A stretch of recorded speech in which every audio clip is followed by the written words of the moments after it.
Hello and welcome to the Price Academy, bite-sized history videos. This video is introducing Mary Jane Kelly, the fifth victim in the Jack the Ripper murders.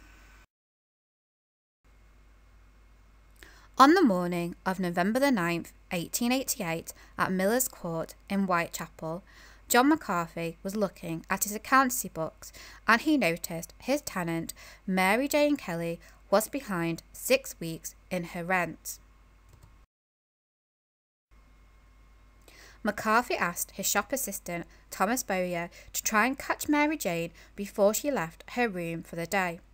Mary Jane lodged in a room at number 13 Miller's Court, which was actually a converted bedroom from number 26 Dorset Street, which opened to the street just beyond the courtyard, as you can see.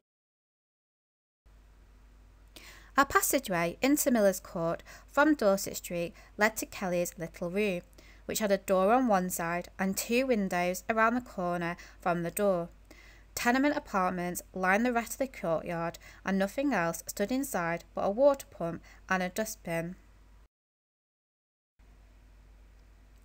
When Bowyer arrived at 30 Miller's Court, he knocked on the door twice. Receiving no answer, he turned the corner to see a couple of glass window panes broken. He reached in through the knocked-out glass and moved the curtain to see whether Mary Kelly was at home or not.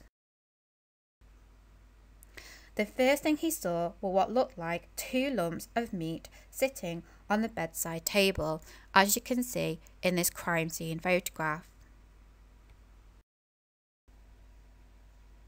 The second thing he saw sent him running to his employer's office. McCarthy followed him back to Miller's Court and drew the curtain aside. He saw a bloody corpse, mangled beyond recognition, with parts strewn all over the blood-soaked bed. McCarthy sent Bowyer to find a policeman and he found Inspector Walter Beck and Detective Walter Dew chatting on Commercial Street. Inspector Abilene was called for and arrived at 11:30 a.m. and Dr. George Baxter Phillips, the police surgeon, also arrived. The official medical investigator had been instructed to wait for 2 police bloodhounds to sniff out any tracks of the murderer before entering the crime scene. However, after a 2-hour wait, the dogs never arrived. At 1:30 p.m, the door was broken down by McCarthy using a pickaxe to chop the door down. This is a contemporary sketch of the ghastly scene in Mary Jane Kelly's room. So, who was Mary Jane Kelly? She was a familiar face around Whitechapel, and by all accounts of people who knew her, Mary Jane Kelly was the youngest and most attractive of the Ripper victims.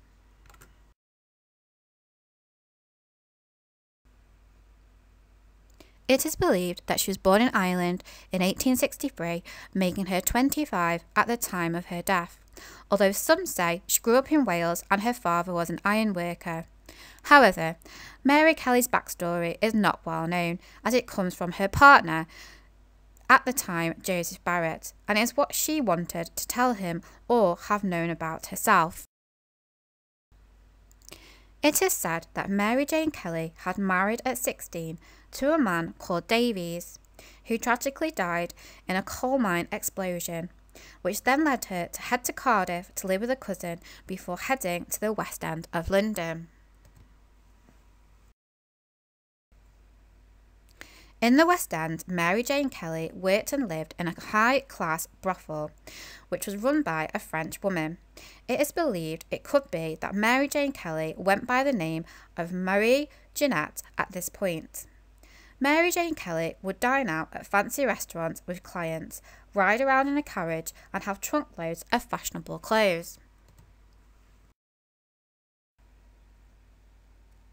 Things went wrong when she was offered a trip to Paris in what seems to have been an attempt to deceive Mary Jane Kelly and trap her in the French sex trade. 2 weeks later, Mary Jane Kelly returned to London, but apparently she was on the run and she fled to the East End. Mary Jane Kelly began to drink too much in an attempt to block out the episode in Paris. Eventually, she ended up at Cooley's lodging house in Frawl Street at the end of 1886. Mary Jane Kelly met Joseph Barnett in April 1887. He was a labourer on the docks and a market porter at Billingsgate Fish Market, as you can see from this picture. After meeting in Commercial Street and going for a drink, they moved in together after only the second time of knowing each other. Mary Jane Kelly gave up prostitution until Barnett lost his job and she needed to bring in some money. She also started inviting other prostitutes to stay at Miller's Court due to the Jack the Ripper murders that have been reported in the media.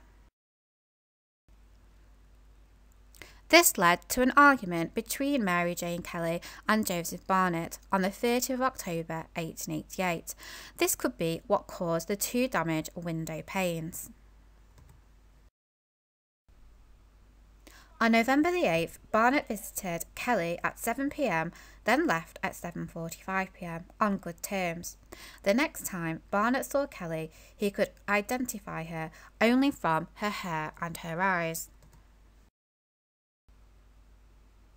When authorities entered the room, the fire was burning in the fireplace. Mary Jane Kelly's clothes were neatly folded and her boots sat in front of the fireplace.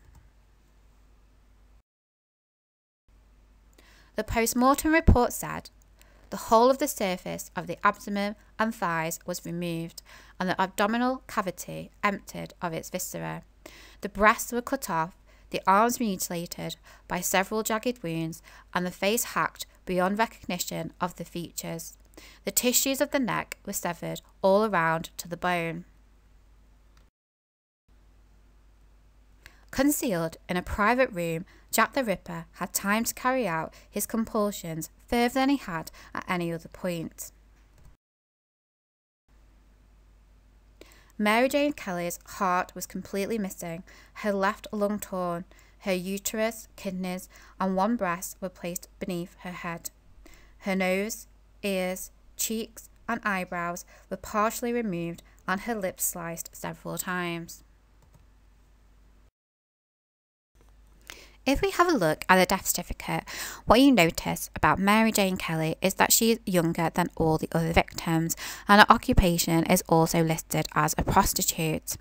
She died from a severance of the right carotid artery, just like the other victims.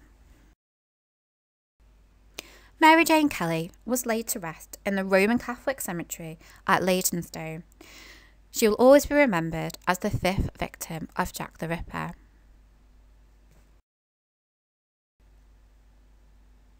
Don't forget, if you enjoyed this video, to like and subscribe it, or follow me at Twitter at LittleMissHistory81 at TanyaAlex38.